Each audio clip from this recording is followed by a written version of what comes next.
It is game day eve in Provo, Utah. The BYU football program is readying itself to take on the Southern Illinois Salukis tomorrow night at LaVell Edwards Stadium. Are the Cougars in any danger of being on upset watch? We're talking about it and breaking it down on today's show.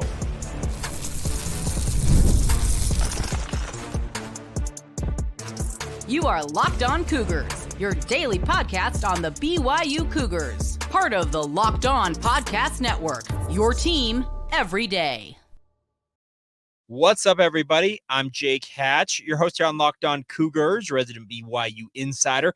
Thank you for making Locked On Cougars your first listen and or view of the day, and a big thank you to all of you who are everydayers with us right here on your original daily podcast focused on the BYU Cougars.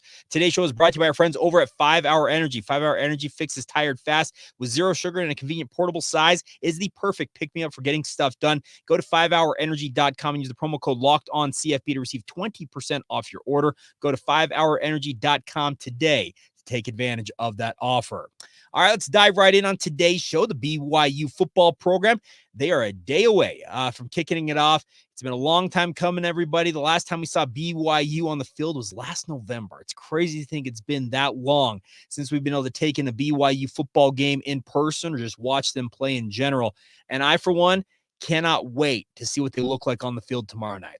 I mentioned in the open of today's show, is BYU in danger of being on upset alert? The more I have studied about Southern Illinois, I think BYU is going to dominate this game. I'll get hot take right out of the chute. I think BYU is going to 1-0. I don't think this is going to be necessarily all that close. Now, I will add the caveat that crazy things happen in the sport of football. It's an oddly shaped ball that bounces weird ways. If BYU screws around, turns the ball over a bunch, and just overall just horses around thinking that they're just going to steamroll this opponent, yeah, they can find themselves on upset watch. What I am expecting from BYU, though, is a concerted, focused effort from Kalani Sitake's program as they go out there and try and show that they have learned from some of the missteps they had a season ago in the Big 12 Conference. Yes, this is an FCS game. Yes, it's a team you're supposed to overmatch, but the Salukis are a proud program. Went to the second round of the playoffs a season ago. Their history suggests that they are going to be in this game as well. The past 2 seasons, they have upset an FBS team. They beat Northern Illinois last year, and the year before that, they beat a Power 4 team in Northwestern as well. So Southern Illinois is going to come in here showing zero fear when it comes to facing off against BYU. But my good friend Hans Olsen, who I work with on a daily basis over at the KSL Sports Zone, he put out a tweet, I think on Thursday, it might have been on Wednesday, that the more I have studied the Southern Illinois team, this is not the same Salukis squad that I would be more terrified of than usual. Let me explain. He's put out this tweet, speaking of Hans, saying this. He says, BYU will beat Southern Illinois by 21 plus points. He points this out. The Salukis have lost their number 1 quarterback from a season ago in Nick Baker, the number 1 running back, Roe Elliott, number 2 running back, Justin Strong, number 1 wide receiver, Isaiah Hardup, number 3 wide receiver, Deontay Cox, number 1 tackler, PJ Jules, number 2 tackler, Branson Combs, their number 4 tackler in Dune Smith, their number 1 sack artist in Tim Varga, number 2 in sacks, Cam Beaudry, and number 1 interceptions in Mark Davis, and also added the number 2 in interceptions, DJ Johnson, and the number 1 center, Jacob Kago. I think I got that one right. So here's the deal. Southern Illinois is a bit of a reloading situation. Yes, I know that they are ranked 11th in the preseason FCS poll, and that's more of a mark of a gesture of a team that, hey, they went deep in the playoffs a season ago. They were just a couple of plays away from making it to the FCS semifinals. But this is hardly the team that I think beat Northern Illinois last season, speaking of Southern Illinois, and Northwestern the previous season. The biggest thing for BYU in this game is to go out there and handle their business. I want to see BYU run the ball down this team's throat, but at the same time, if it is Jake Retzlaff, as I expect to be BYU starting quarterback, I want to see him go deep. I want to see him like first play of the game, set something up, Aaron Roderick, send a guy, let's say like JoJo Phillips, whoever at wide receiver, send a guy on a go route and let Jake uncork a deep one and see what he's capable of. This is a game that I think BYU needs to put to bed early. Go out there, run roughshod, and put this one to bed by halftime. Do exactly what the University of Utah did last night to Southern Utah. It was not a game about midway through the first quarter, it felt like. It was like, okay, this is more what you expect from an FCS opponent. Southern Illinois and Southern Utah are on 2 different planes when it comes to their standing in FCS football right now.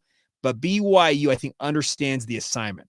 This is not a game that you want to go out and have a performance like you did a season ago in your opener against Sam Houston State. 14-0. I don't think that engendered any type of confidence in this BYU team. And I think it kind of portended what we ultimately saw with that 5-7 record a season ago. You can point back to 2017 when BYU struggled against Portland State. Obviously, it ultimately ended with a 4-9 record that year. BYU needs to go out there and put on a performance that's going to make Cougar fans think, okay, this team has learned their lesson. This team's tuned up and they're ready to roll. None of these slow starts, not a game where you want to fall behind early or allow a team to stick around. Speaking of Southern Illinois, go out there, lay the hammer down, and make it a laugher. That is the goal for BYU in this game. There's no if, and, or but about it. This is a game that BYU needs to dominate thoroughly from start to finish. If they go out there and have another slow start, another poor performance, there's going to be the boo birds at LaVell Edwards Stadium. I know it's the season opener and hope springs eternal when it comes to your football program, but there's been a lot of negative angst around this football program all offseason long, particularly from the fan base. I'm not saying it's a bad thing because the way that the season ended a season ago for the Cougars, it did not leave a good taste in anybody's mouth. Tonight, or speaking of tomorrow night, I should say, it depends on when you watch this. You may watch this on Saturday in the lead up to the game, but this is a game for you to go out there and kind of rewrite what the perception is of this football program. Jake Retzlaff can make people think, okay, maybe he's got something in the tank. A guy like LJ Martin can go out there and really wow people, and we'll see how much he actually plays. But I would like to see this where this is a game that Jake Retzlaff, LJ Martin, some of the starters for BYU, they're done by halftime.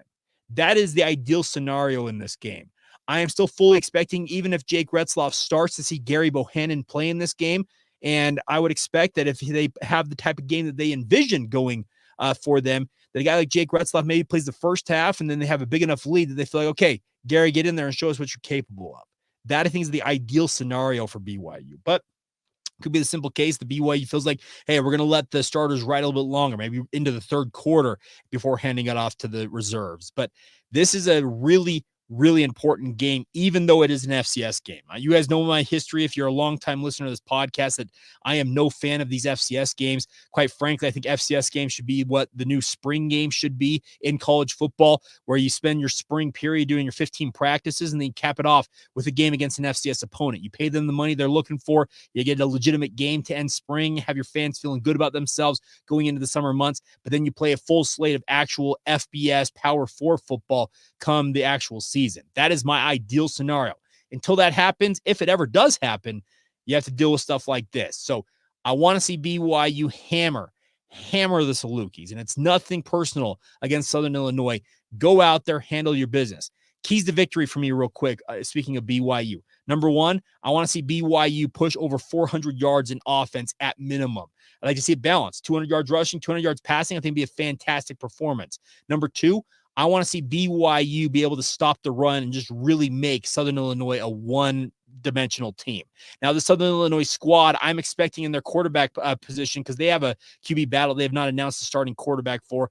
I think you're going to see both quarterbacks for Southern Illinois, but the bigger thing is I think DJ Williams is likely the guy that they're going to ride most of this game. He's a former all-conference freshman of the year, coming from Murray State now to join Southern Illinois.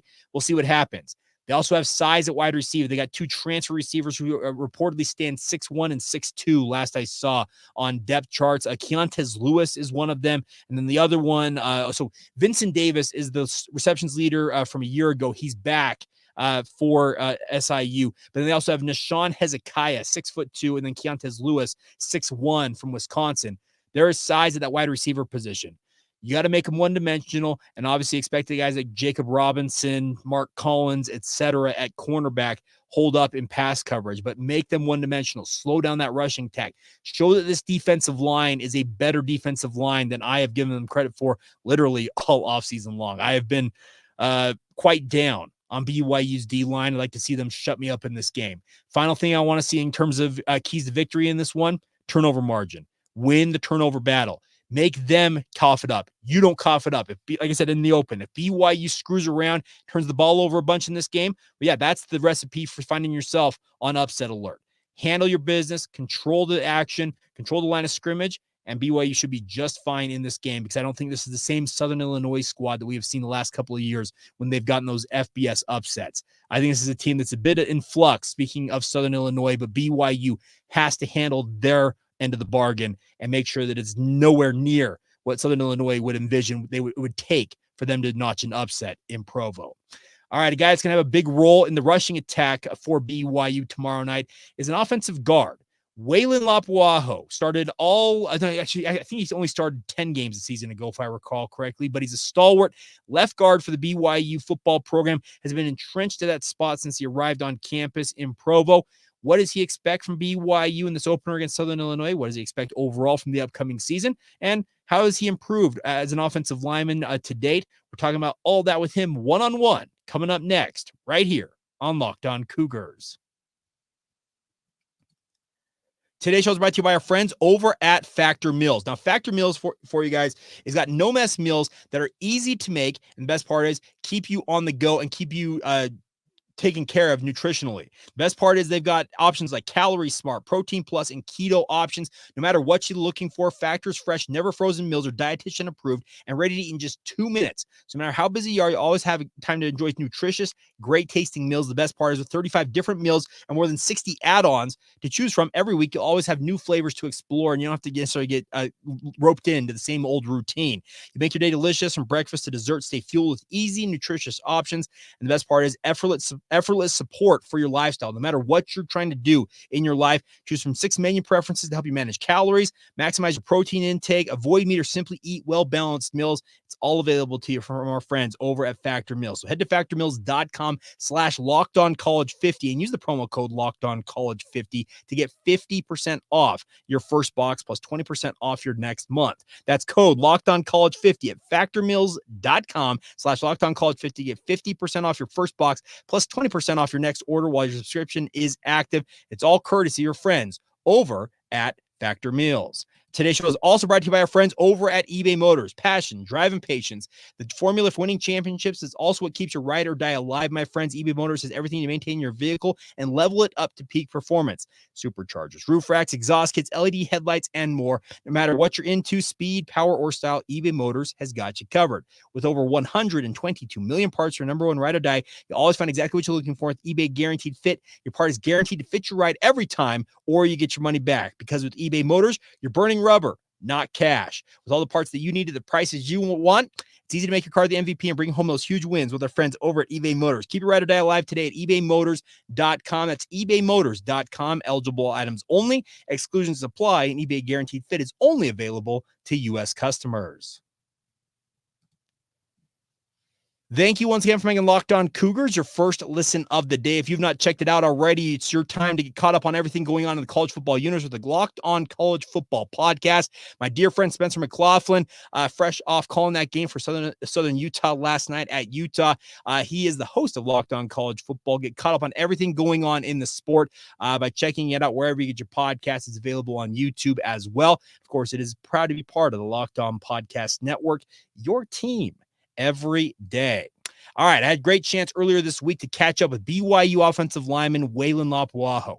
I wasn't 100% certain what to expect going into this interview with Weylin. Now, he's a guy who's more of a kind of reserved individual when it comes to the BYU football program. Has not been one of the guys out kind of front and center talking to the media a lot, but I'm not going to lie, very impressed with this young man. He had some really, really good thoughts on what to expect from the BYU football program this fall, going into this opener tomorrow night at LaVell Edwards Stadium, and a whole lot more. So without further ado, here you go. Weylin Lapuaho with myself right here on Locked On Cougars. How excited are you to have game week here and just be ready to rock Oh, man, I can't wait. I can't wait to get back into LES, get back to see the fans, and just feel the atmosphere again. It's going to be a good one, so I can't wait. Do you guys, I know fans, they anticipated the countdown days and everything. Do you do the same thing as players? Not really, because it's going to be, the countdown is still, if you look back at it 3 months ago, the countdown's 90 days. So you really just want to take one day at a time and make that day worth it and just go one day at a time. I don't really count it. Just let it come as it does. Now, Connor's been a regular on this podcast talking about how you guys, as an offensive line, he believes you guys have improved. Do you concur with his assessment? Yeah, for sure, 100%. I feel like we improved at all 5 positions. Just knowing the game and ball a little bit more and getting a lot of reps together and being cohesive. So how much of a testament is that to the work of TJ Woods as your O-line coach? A lot. It's a lot. He definitely has a big piece in where we're at right now. So yeah, he's a big piece for sure.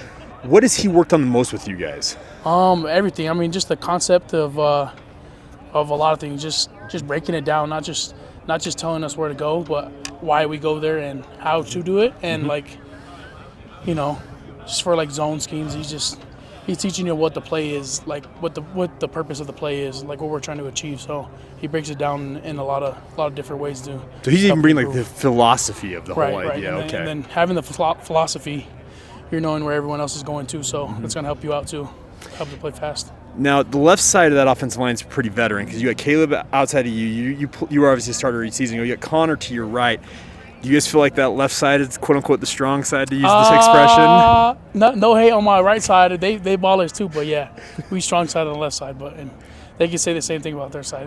We're both solid on either side. What excites you most about playing at LaVell Edwards Stadium once again? Man, there's too much to say.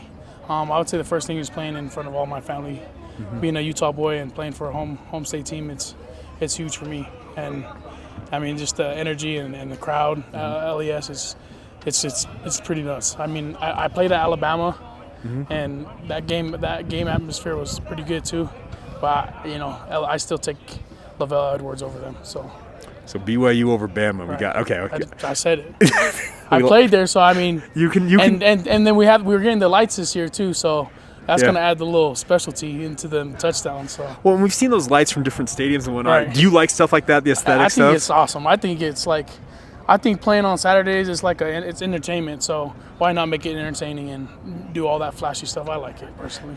Now, looking at Southern Illinois, they've got a very strong defensive reputation. What do you see on tape from them that you see from your perspective? A bunch of 11 guys that fly to the ball, and they play hard, and they know what they're doing, and they do it. So a solid defense. Are they a defense that, because I know you've got a bunch of experience playing different teams, do they compare to anybody you've played in the past maybe? I would compare them like Sam Houston last year. Okay. They move around a lot. They like to give you a lot of different fronts and slant a lot of different places. So, you got to stay on your toes and make sure you don't lunge at people and fall on your face. A lot of stunts, a lot of twists, that type of stuff. Now, how difficult is that for you as a guard? 'Cause I know you got to pass off guys all the time because you got a guy outside of you and a guy inside of you. So how difficult is that? You have to communicate pretty well, I'm assuming? You got to be – everyone's got to be on the same page for sure. If you have one guy off, the slant, you might be thinking you're passing a guy and your guy's not coming, so that guy's unblocked. So everyone's got to be on the same page and make sure corner IDs it right, and me and my tackle were making sure we pass off things and make sure he's there and I'm there. So it's definitely a teamwork type of thing. No matter who's a quarterback, because I know you guys are keeping that under wraps until game time, right. No matter who's back there, does that change anything for you? Nah, I full both of them. I'm happy with either one. I'm so ready to play. It doesn't matter to me. You just want to get out there and get after it. Okay. Yeah, and both of them are great quarterbacks too, so I trust both of them. What excites you most about the running back group? A physical bunch and that they're deep, and then they run hard too. So I can't wait for us as O-line and running back crew. We had lots to prove. Now I know you were a newcomer last year alongside LJ. Where have you seen him improve the most at running back? His vision and just his understanding of the game of ball. He grew. He was just a young buck last year. I can contest to that. Playing young, you just play super fast and kind of just let your abilities do the thing. But this year I could definitely see him get more. I mean, even in the weight room and out here on the field, he's just dialed in, like a veteran already. He's already stapled in. Well, you talk about you were a young player. You got a lot of experience. You've played, this is your third year of college football, and you've been a starter almost the entire time you've been in college. How much has that helped you? I mean, it's a lot. The game, nothing simulates game reps, so it's helped a lot. It helps me with my confidence, and just having all those reps it's definitely a game changer. Where have you improved the most, I guess, this offseason coming into 2024? I just think in being in the right spot. Okay. Being in a good positioning and body demeanor, not kind of just flying all over the place and just out of sorts, just toning in what I know. I know where to go, but sometimes I don't go there the right way. So just making sure my technique is dialed in to the T. Now, year 2 of the Big 12, obviously the Big 12 season will kick off a little bit later on, but what excites you most about playing in the Big 12 once again? Just the competition week in, week out, and the places we go and travel and see. It's going to be fun. Now, I've gotten a sense from talking to different guys, Connor, coaches, that there's a quiet confidence with this bunch. Is that kind of what you sense from this team as they're looking forward? For sure. I mean, there's not much to say. It's football. We got to get out there and do it anyway, so, yeah.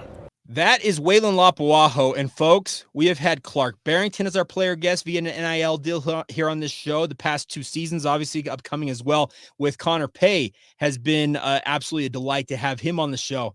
Can we make it 3 for 3 with Weylin Lapuaho as our next player co-host via an NIL contract?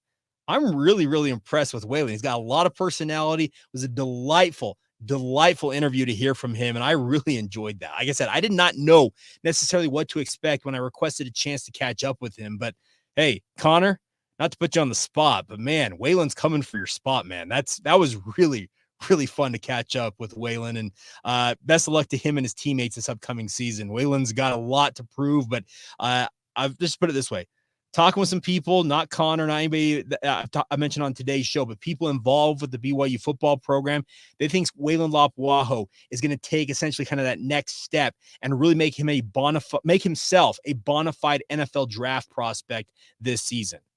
We'll see if it comes to fruition, but I really, really like that young man. I really appreciate him carving out some time to join us here on the podcast. All right, we'll finish up today's show with your questions, our weekly mailbag edition. We'll get into what you guys want to talk about coming up next as we roll on right here on Locked On Cougars. Today's show is brought to you by our friends over at 5 Hour Energy. Now, if you're trying to avoid the mid-afternoon crash, well, 5 Hour Energy could be the option for you. Research shows that more than 70% of us reach the wall after lunch. Let a 5 Hour Energy shot help you get over that wall instead of crashing into it. The best part is 5 Hour Energy has got the feeling to give you the alertness you need and the energy to get in the zone and get the things done you need to every single day. Also, 5 Hour Energy is here for you guys. It's the brand hardworking people like yourself that have trusted for over 20 years to give them the alert, energized feeling they need to get through their busy, hectic day. You always know exactly what to find when you get a 5 Hour Energy shot right at the cash register, nearly every convenience, drug, and grocery store nationwide. You think about it, they're all right there, my friends. Stock up now with money-saving multi-packs. Make sure you never run out of delicious, energizing 5 Hour Energy shots today. So you can go to 5hourenergy.com. That's the number, 5hourenergy.com. Get some 5 Hour Energy product in your cart. You can use the promo code LOCKEDONCFB and get 20% off your order. The offer is only valid until September 30th on one order, and that cannot be combined with other promotions. The code ALT, by the way, is also not available for subscription orders either. But go to 5hourenergy.com today. Use that promo code LOCKEDONCFB and save 20% off once again at 5hourenergy.com. Thank you once again for making Locked On Cougars your first listen of the day. It's a good opportunity as time as ever to join the Locked On Cougars Insider Group. Be having some conversations in the upcoming season, obviously, during games and the like. If you'd like to have one-on-one interaction with myself via text message, join the Locked On Cougars Insider Group today. The link is in the show notes, whether you're watching and or listening to this. Join us, an opportunity to win BYU football and basketball tickets and the like. We got you covered top to bottom. Join us in the Locked On Cougars Insider Group. 14-day free trial to see if it's the right option for you, and then just $5 a month afterwards. We've got a really, really good group of people who have joined this group, and hope that many more of you will be joining in the coming days. If not right now, pause the show, join it, and then we can move on along with the podcast. All right. Questions today come from our Locked On Cougars Insider Group for the mailbag. First one comes in from our good friend Kent. He asks this: I would like to know if the strength and conditioning staff with nutrition is making a difference, or we'll have to wait until the season's over to see. I don't think there's anything to wait the entire season, Kent, to get a feel for that, but I can tell you that BYU players have been absolutely giddy about how the strength and conditioning staff has overhauled the way they've gone about training this offseason. Position-specific workouts, a lot of stuff when it comes like offensive linemen aren't doing the same thing as a wide receiver, nor should they. Cornerbacks and defensive ends doing different things. The nice part is BYU's got a full complement of strength and conditioning coaches, 5 of them, 2 sports scientists and Dr. Skylar Main and the former BYU linebacker Colby Clausen, a doctor in his own right. They're doing really, really good work on the sports science side of things. And then the nutrition team, They've got, I think, is it 16, 17 Traegers literally cooking up hundreds of pounds of meat every single day. They are taking care of these guys. And I don't think it's necessarily going to have to wait the entire season to see it show up. But I can tell you right now, the perception from the players is they absolutely love what's going on. A similar question came in from our good friend Dennis. He asked this: what has the team done for improvement in conditioning and injury prevention? BYU always seems to have injuries with key players, most recently LJ Martin. That's a great point there. But here's the deal. BYU is looking at this closer and more deeply than ever before. The players are wearing those trackers. It's like a GPS tracker in their pads literally every single day they're out there at practice. They have to weigh themselves before and after practice every day to measure how much weight they lost in terms of water weight and the like. This is being analyzed, like I said, at a deeper level than ever before at BYU. They are managing workloads for guys more than ever. And the biggest thing is I think they are understanding, hey, sometimes you need to ease off on certain guys. Maybe there's a day that BYU, just the players are overworked. They've told the coaches, hey, back it off a little bit here. We don't want to push these guys over the edge where they get into the zone where they might get themselves injured. So you may consider that improvement. Maybe you think it's all bull junk, as Coach Prime would say, but I think that is what they're looking at here. The other thing is your take on the kicking game from Dennis, specifically field goal distance and accuracy. I think it's going to be absolutely electric because Will Farron looks like he's the absolute truth at kicker for BYU. Kicking game question I've got is more about the punt game. Is Sam Vanderhaar or Landon Rico, are they going to be able to kind of live up to the legacy that Ryan Rico leaves in his stead? That's the big question, I think, there on the kicking side of things. Tyson asked this, a great question here. What are the 3 must-win conference games for BYU this year and what are 2 games that you feel BYU can make big upsets in? The 3 must-wins for me for BYU are the 3 that you have similar level of competition in people's eyes when it comes to these conference games. Speaking of Baylor, Arizona State, and Houston. Those are teams either right around or just above or below BYU in the projected standings in this conference. If you want to go bowling, beat the teams that you're as good, if not better than, and those are the 3 that I think you absolutely have to win. Those are 3 must-wins: Baylor, ASU, and Houston. You have to have those 3. The other 2 games you feel BYU can make a big upset in. Arizona, when they come to Provo, that could be a big opportunity for BYU. It's still a new staff. I know they got a star in Noah Fafita as well as Tateroa McMillan at wide receiver, but they're coming to Provo. Get a win, upset Arizona. I'm also keeping an eye on Kansas State. Avery Johnson, for everything that he is at Kansas State, he has literally never played a road game as the starting quarterback at Kansas State. His first career start on the road, Provo, Utah, LaVell Edwards Stadium. Can you make his life a nightmare that night and get an upset win there? Be really fun to see that. But I think there's a couple others out there. I also could look at Oklahoma State coming in on a Friday night. Who knows what happens in that game. But those are the ones I'm looking at, Tyson, just in terms of what you're asking there. Jaden asked this: is A-Rod, speaking of Aaron Roderick, saying he has a clear-cut starter increase your confidence in Jake's progress, or is he simply talking to talk? My understanding of what I know about Aaron Roderick is he doesn't necessarily like to talk. That's just not Aaron's style typically. I actually take it as he has got confidence that if it is Jake, like I expect it to be, that he absolutely has fended off a really, really admirable bid to take his starting job away in Gerry Bohanon. Gerry gave it everything he could in training camp. And there was a period there where people I was talking to, our practice insiders, we like to call them, were telling me, Jake, it's a realistic possibility at this point that Gerry could be the starter come the season. Jake did not back away from that battle. In fact, he came out and he pushed harder than ever and won that job back. That should encourage you. Now, practice versus game, 2 different things. We all get that, but I do think it is it's increased confidence, in my opinion, that Jake's progress is legitimate. We'll see what happens.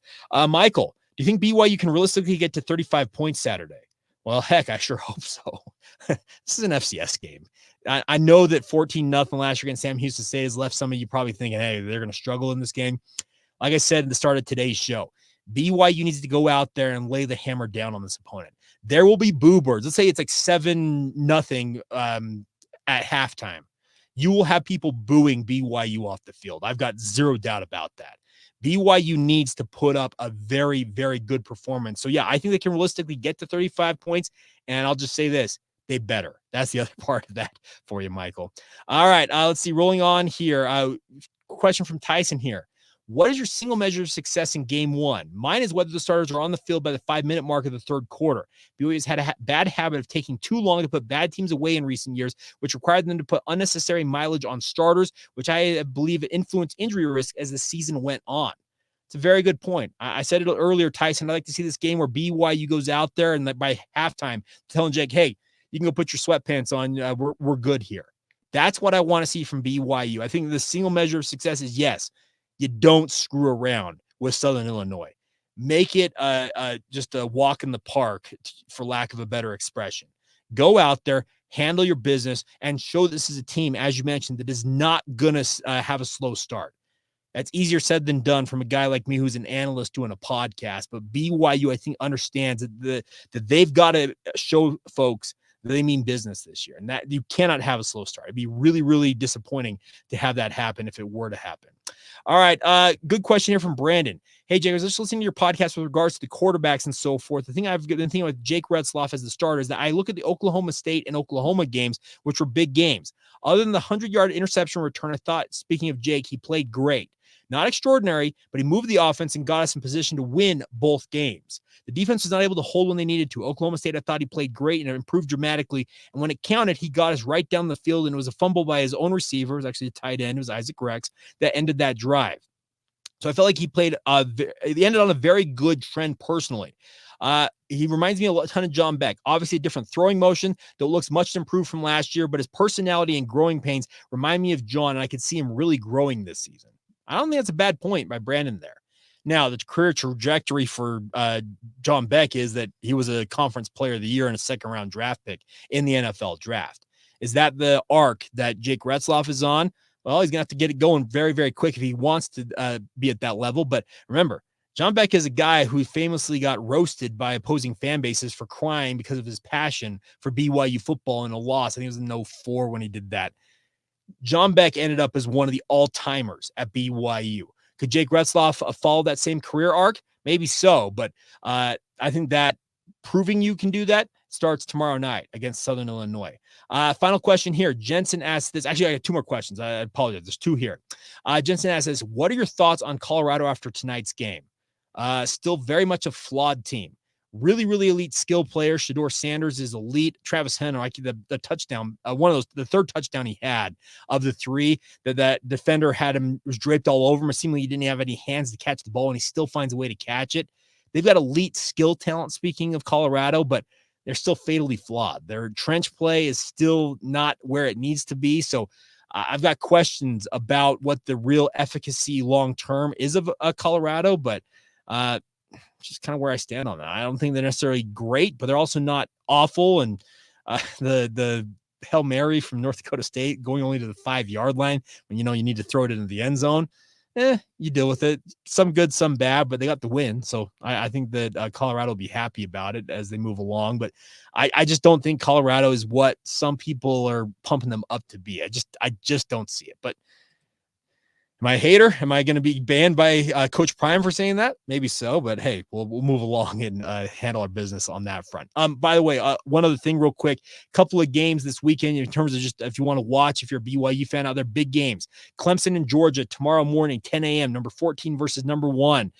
Penn State and West Virginia, Big 12 conference mate Mountaineers hosting one of the Big 10 powers out in Morgantown. That's also a 10 a.m. kickoff. If you want to tune into those, give me Clemson to cover the spread in that game, and give me West Virginia to upset Penn State. I think West Virginia's got something cooked up for the Nittany Lions. I'd love to see that happen.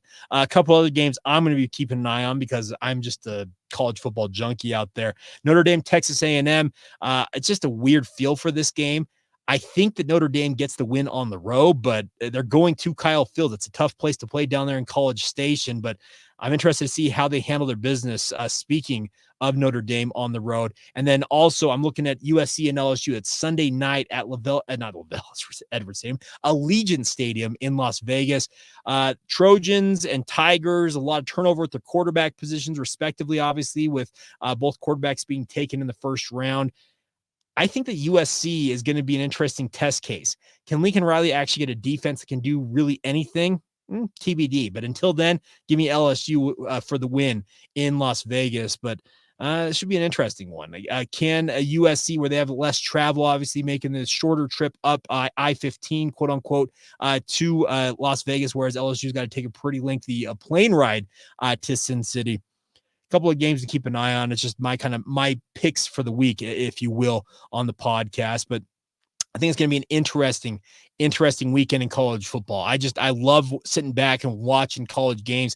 Had a great time last night watching college football and plan to do that tonight and also tomorrow when I'm out there at LaVell Edwards Stadium. By the way, I will be doing BYU pre and post game coverage. If you tune into the KSL Sports Zone, I'll be able to hear myself and Alex Gerry with BYU pre and post game coverage. So tune in 5 o'clock on the pregame show live from Cafe Rio in Provo. If you want to stop on by and say hi, I'd love to see you guys, give you a fist bump and get you on your way over to watch the game. And also post game will be out there at Cafe Rio as well, breaking down whatever happens in this game. And then once I'm done with radio, we'll do a postcast edition of the podcast as well here for you guys. So plenty to cover. All right, that's a little bit of a supersized edition of the podcast. I just looked at the timer. Oops. All right, nonetheless, a big thank you as always for you guys' support of the podcast. Cannot thank you guys enough for everything that you do to support this show. It really does mean the world to me, but enjoy football. It's an incredible time. It is back, everybody, and of course, BYU. Real quick score prediction. Give me like BYU 41, Southern Illinois 13. How about that? 41-13. That's my prediction. And we will see what happens if it comes to fruition. If you want to share your predictions, drop them in the comments below or tweet at us or send us via social media. Let us know what you're expecting to see from BYU against SIU at LaVell Edwards Stadium tomorrow night. All right, that's it. Big thank you once again to all of you for making it your first view and or listen of the day. And always a big thank you to all of you who are everydayers with us right here on the Locked On Cougars podcast.